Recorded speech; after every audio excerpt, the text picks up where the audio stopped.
L'argent, les biens matériels, nos richesses, aujourd'hui dans notre société paraissent comme une grande chance.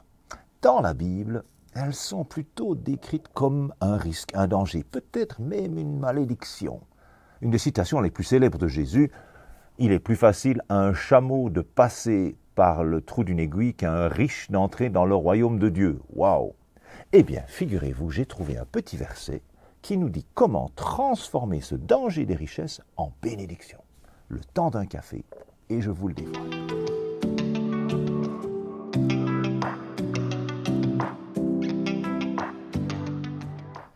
À l'époque de Jésus aussi, les richesses étaient considérées comme une grande chance, une bénédiction, une manifestation visible de l'approbation de Dieu. Les riches devaient forcément être plus proches de Dieu. D'ailleurs, après cette fameuse citation des riches du chameau et de l'aiguille, les disciples qui écoutaient concluent « Mais qui donc alors peut être sauvé ?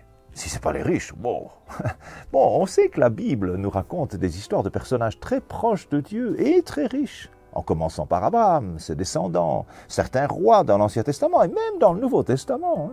Certaines personnes assez aisées sont mentionnées dans les premières églises. Mais la richesse devient un piège quand on la contemple avec admiration, quand on s'y accroche. Aujourd'hui, on contemple ses placements en bourse. On suit l'évolution de son compte épargne. On regarde ses investissements et ce qu'ils vont nous rapporter. Et nous voilà dans la zone de risque mentionnée par Jésus. Quand Paul écrit aux Philippiens, il nous livre le truc infaillible pour transformer ce risque potentiel, même de malédiction, de le transformer en louange, en bénédiction, à coup sûr.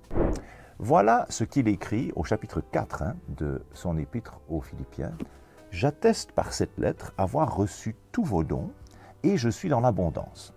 Ils ont été, vos dons, ils ont été pour moi comme le doux parfum d'une offrande agréée par Dieu et qui lui fait plaisir. » Voilà donc la clé de cette transformation du danger vers la bénédiction, la générosité.